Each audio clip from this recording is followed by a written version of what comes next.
Good morning. So today we will discuss screen-based controls. Screen-based controls, as we all know, are known as controls and sometimes called as widget. We've all seen widgets on our computer screens or mobile screens, etc. So these are graphic components which we can see on the screen and can interact with them. It's mainly used for user interaction with the system. Screen-based controls can do the following functions. So first is selection of a particular value, editing of that value, then displaying a particular piece of text or value of graphic, and it can also be used to perform an action. So now what are the different types of screen-based controls?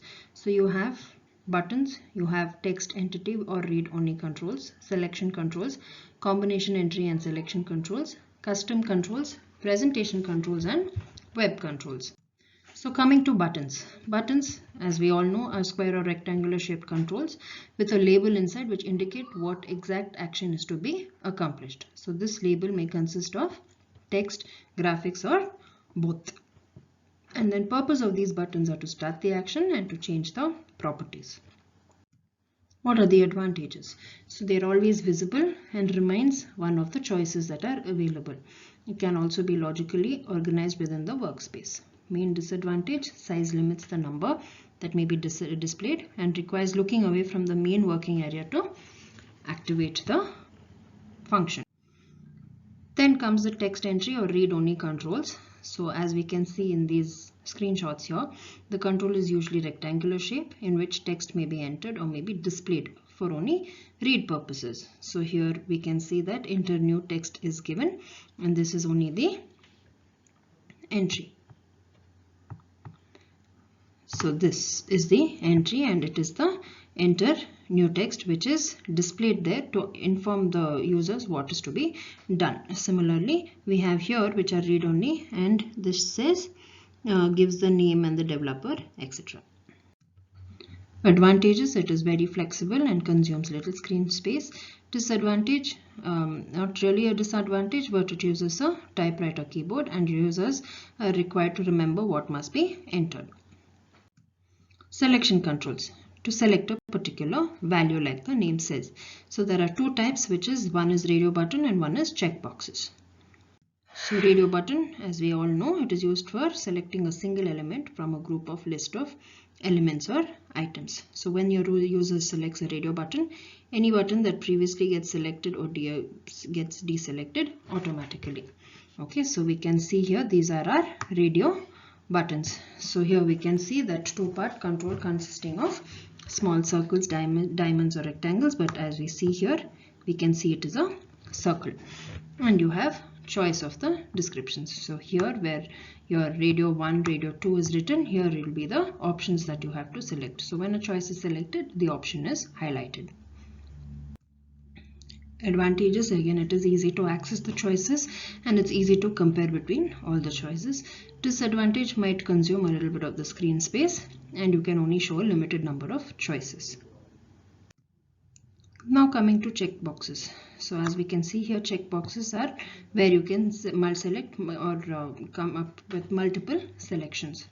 Okay, so it is used to select many choices at a time, and some will have default checking also. So two-part control consists of a square box and a choice description. So in the side again, choice or the whatever is to be selected will be displayed. So each option acts as a switch and can be either on or off. So if a square box is not selected, that is like this, an unselected box, it will be off. So each box can be switched on or off independently and it is used either alone or it is grouped within sets. Advantages: again, easy to access choices and to compare the choices. Disadvantages: limited number of choices because you cannot have all the choices appearing, and single checkboxes are difficult to align with other screen controls.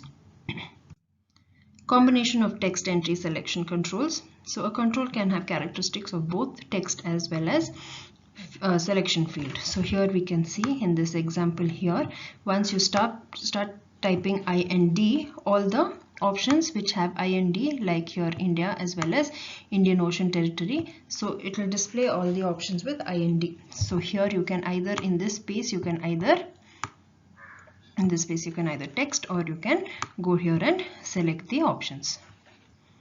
So here information is either typed or selected. So now what are the different types? You have spin boxes, you have attached combination boxes, and you have drop down or pop-up combination boxes. So coming to spin box is also called as a spin button in a single line field followed by two small vertically arranged buttons, as we can see here. Okay, it is inscribed with up and down arrows. So you can easily enter a value in this space, or you can navigate with these arrows, or similar to here, and also as you can see the up and down arrows here, where you can select the values that is to be entered. Advantage: consumes very little screen space. It is flexible, that is you can either type in the data or you can select the data, and it is used for small set of values. Disadvantages: sometimes it is difficult to operate and it is useful only for certain kinds of data and difficult to compare the choices. Now your combo boxes. These are again rectangular boxes where you can display the list of options. Again here it allows for selecting one or multiple options. So if you can see this example here, we have typed in the word United. So first you have first choice of United States, which you can enter. Then you can add United Kingdom. Similarly, you can add United Arab or whatever other countries that you want. So you can have multiple entries as done here. So advantages: unlimited number of entries and choices, flexible, permit selection or typed entry. Then it can select one or more options. Then entry is not necessarily restricted to items that are selectable from the list box. Disadvantages: consume some screen space, and all list box choices are not always available, and sometimes the list may be in an unordered, unpredictable way. Now coming to your drop down or pop-up boxes. So these are rectangular text box which a small button in the end. So and associated hidden lists. So here we can see in this example here you have this arrow here. So when you click on this arrow, your drop down comes and you can select whatever it is that you want. But here you can select only one option, either by text or by selection. Advantages: so now unlimited again number of entries and choices. It is flexible, meaning you can either select or you can type the entry. Entries are not restricted to items selectable from the list box. You can type them as well, and it conserves screen space. But what are the disadvantages? Requires an extra steps of displaying the list of choices, because first you have to go to the arrow, click on it, and then only it will display the choices. So when displayed, all box choices may not always be visible. So you might have to scroll down to the required choice. Then user might have difficulty in recalling what to type. Sometimes you might forget. Then the list may be ordered in an unpredictable way, making it difficult to find the items as required. Now what are the other operable controls? So you have sliders, date pickers, tree and scrolling bar. All this you would have always used in your web pages. Okay, so what is a slider? It is something that is to exhibit the range of values. So as we can see in this example here, you have a slider which shows you, gives you the time available within your, if you are playing a video. This is taken from the VLC player. Similarly, if you see this example, this probably shows the screen settings or the brightness settings, etc. So as written here, in smartphones these sliders are used for setting brightness and volume, in PCs for setting screen size, resolution, etc. and it's used in media players also. Date pickers. So it is a drop down list that displays the monthly calendar as seen in this example, and you would have also seen this in use this in your daily lives. Okay, so month can be arranged by pressing the command buttons. You can choose years, date, etc. Then coming to tree view. So this is a special list box contains that displays a control that displays a set of objects as the hierarchical view. So if you see this example, we can see that it is displayed in the hierarchical view. So you open the first folder, within the folder it shows the next folder, within that it shows what other files are displayed. Okay, so this is the tree view. Scroll bar, or this we have all used. It is a vertical or a horizontal bar commonly located on the right or the bottom of the window. It allows you to move the viewing area either up and down or horizontally left to right. Now coming to presentation controls. This is purely informational. They provide the details about other screen elements. So if you take this example here, we can see that name is a presentation control, address is a presentation control. This name and address tells us what is to be filled out in these boxes. Now there are different types of presentation controls. You have static text fields, group boxes and column headings, balloon tips, and progress indicators. So what are static text fields? So these are only read-only textual information. So similar to here in this example, if we see, you have name, which is a read-only textual information. It tells you that in this space name has to be entered. Okay, so the purpose is to identify a control by displaying the control caption and to present descriptive information.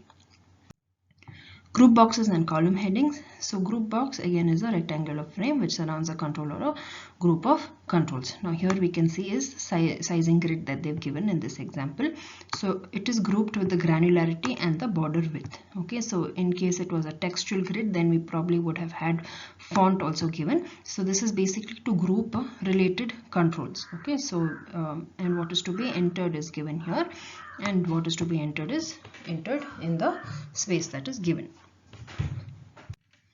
Now coming to column headings. Column headings, we have all open desktop folders and you see that you have different columns. So this column gives you the name, this column gives you the dates where the files have been modified, and here it gives you what kind of or what type of file or folder you are looking at.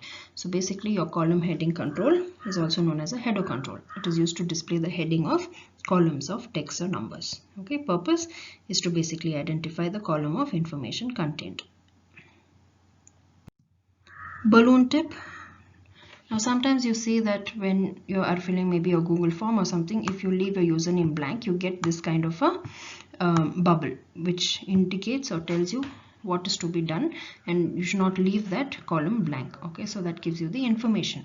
So these are small pop-up windows that contain information in a word balloon. So this main purpose of this to provide additional descriptive information about that particular screen element. Progress indicators. So this is the rectangular bar or circular indicator that fills or acts as a process that is being performed, indicating percentage that is being completed or left. So usually you see this when buffering videos, or you maybe see this when you're transferring files from one folder to another. It gives you how much percentage of the transfer has been completed or how much time is left. Usually gives you 1 minute or 10 seconds, etc. So purpose is to provide feedback about completion of a length of operation. So this is your progress, how much progress has been completed, that it indicates. Finally, how do you select your proper controls?